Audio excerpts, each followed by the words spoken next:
Frederick Nunley II. Ironworker, foreman. It's just like anything else, honestly. I compare it to when I worked at McDonald's. My first day there, I didn't know nothing. And when I left, I was pretty good. And about the same out here. When I first got out here, I didn't know nothing. Now I'm pretty good.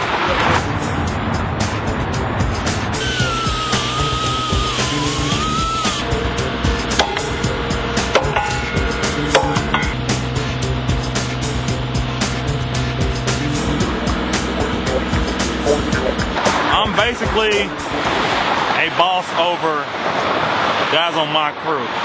A lot of people look at this kind of work and think, oh, you gotta just be big and strong, and they don't give you much credit up here. But, you know, it's a lot of brain work to it also, and it ain't as much bull work as you think. We got the crane that does all the heavy lifting for us and stuff like that.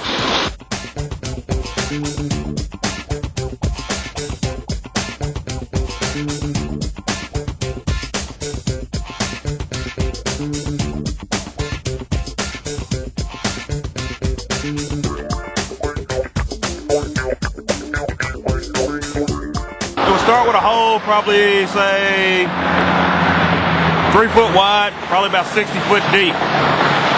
The column that you see coming out the ground is just the tip of it. The column basically runs, like I said, 60 foot from the ground up to the pier cap. And then you get the girders, which are the steel beams that are basically up under this pavement that we're standing on. With the girders, these up the sides, just like that, and the finished product is just like that, which the rest of this will be just like that all the way down around the corner. This and this make the barrier wall when you're going down the highway and you see a tall wall that keeps you from running off into the grass or off the end of the bridge. This is what's in it. There's thousands of them in there. That is an expansion joint, which basically steel, when it heats up or when it gets cold, it kind of expands and retracts. I don't know if you ever noticed going across bridges, you just ride along, you hear a little ka-thunk. That's you going across the expansion joint. They're all the way up and down just about any bridge with any kind of distance on it.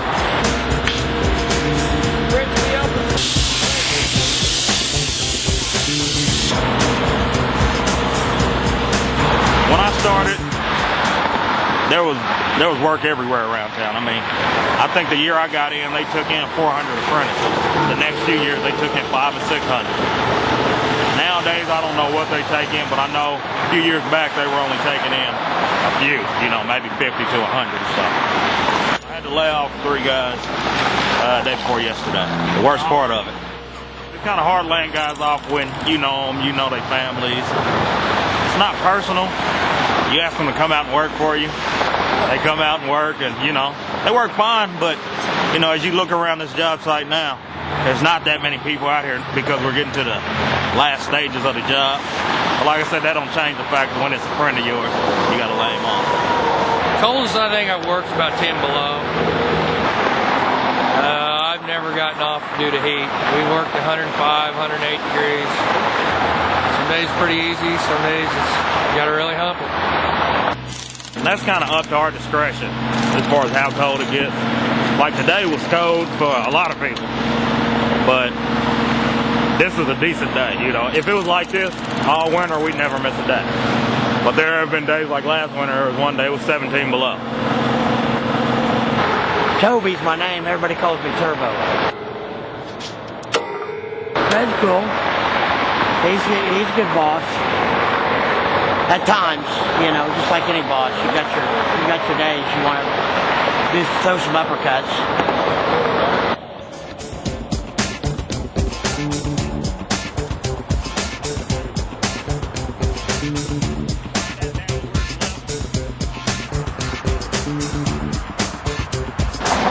it's not that bad. Like I said, it's just like anything else.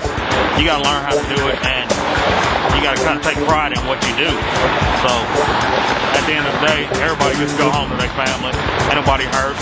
You make the company some money, and you keep your job also.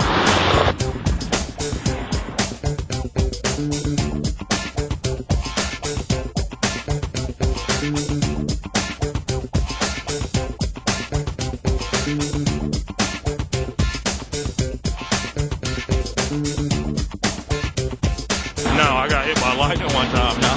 What you think of that? Yeah.